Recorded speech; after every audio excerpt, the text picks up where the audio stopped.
Hi everyone, welcome back to the channel. Hope everyone had a great holiday season. Today I'll be unboxing a toy station set that I got on Christmas Day, and I think is worth a video unboxing.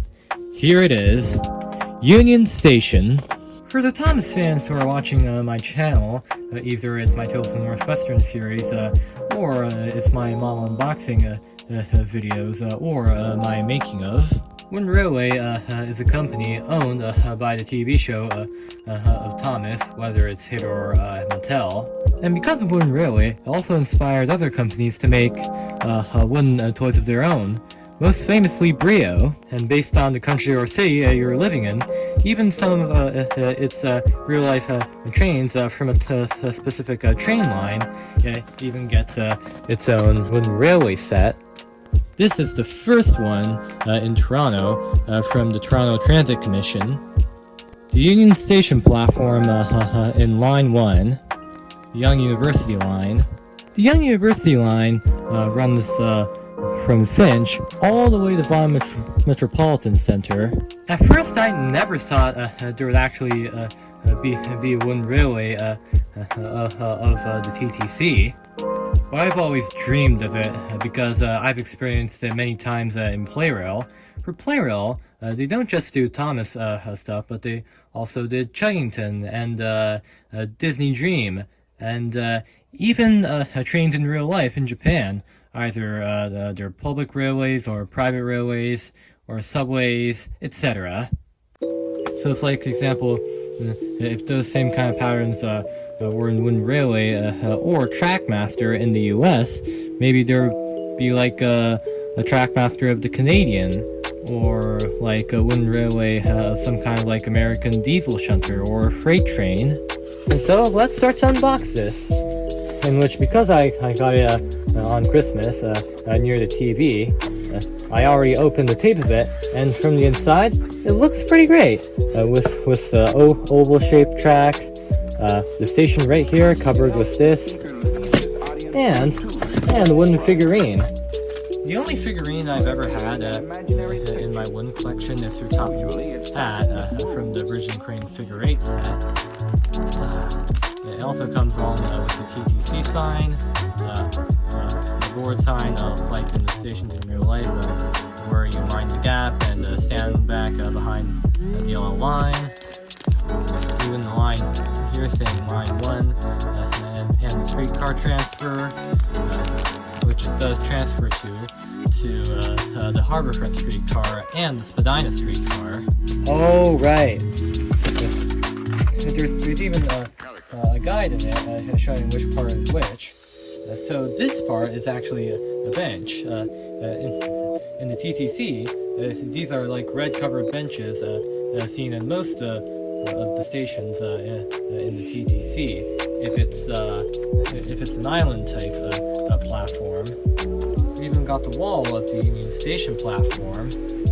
And here is my favorite part of this set. The TTC cars that run on the Yonge University line, and also runs on the Shepherd line, which is line 4. The Toronto Rocket.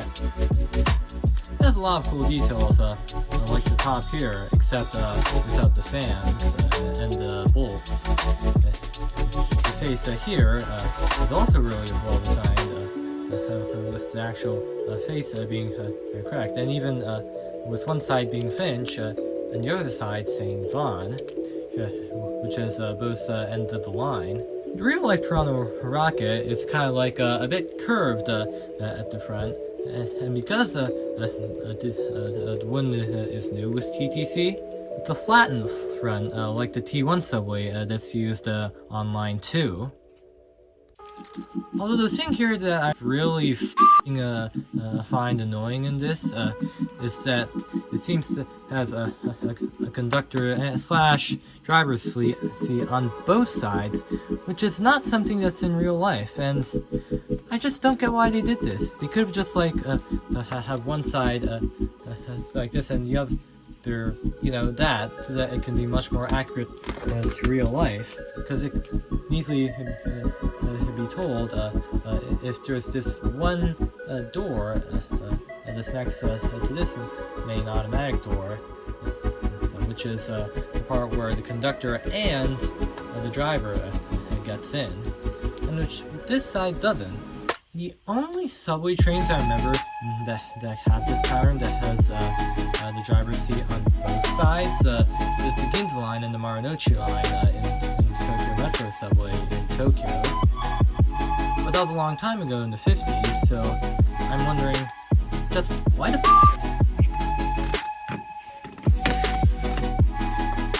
Now, let's get into the very exciting part, the layout. And I forgot to mention this, but there's also this, the platform. In my Tales from the Northwestern series, I might be able to use this as a really great platform, and also as an underground station, I guess, but I won't name one of my solar stations Union.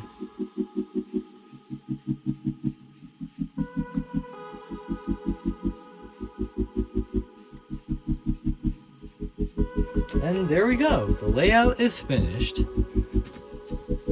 Now all I got to do is to put in the Toronto rocket, and we're finished.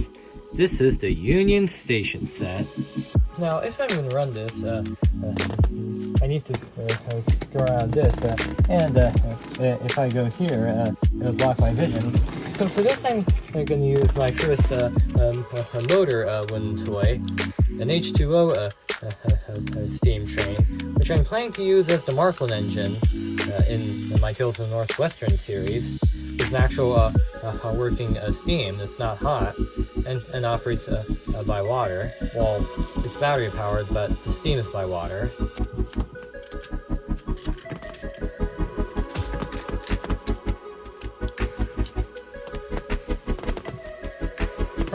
It's like there hasn't been a subway operated by a steam engine since the 1800s, the late 1800s.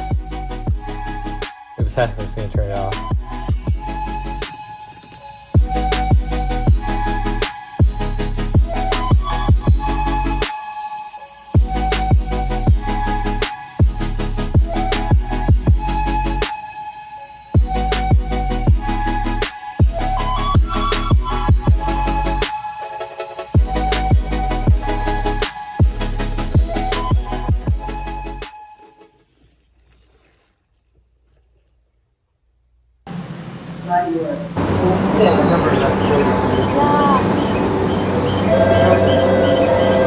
Please stand clear for doors.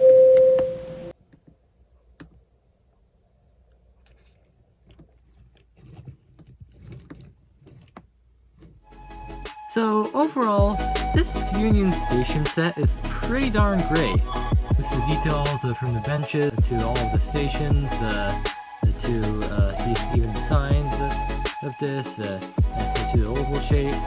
It's really great. I guess the only problem I have is with the cars having driver seats on both ends of each car. If Toronto were to make another wooden set, like for example a GO train or a streetcar or a Via train or an Up Express, I think they probably need to only add a driver's seat on one end of each car. One thing that was actually surprising when I bought this set was that with a non-battery powered two-car Toronto rocket and set for Union Station and for the oval set, is only a total of $49. I expected less! Like probably 25 or 29 because there's nothing motorized and the station isn't that big.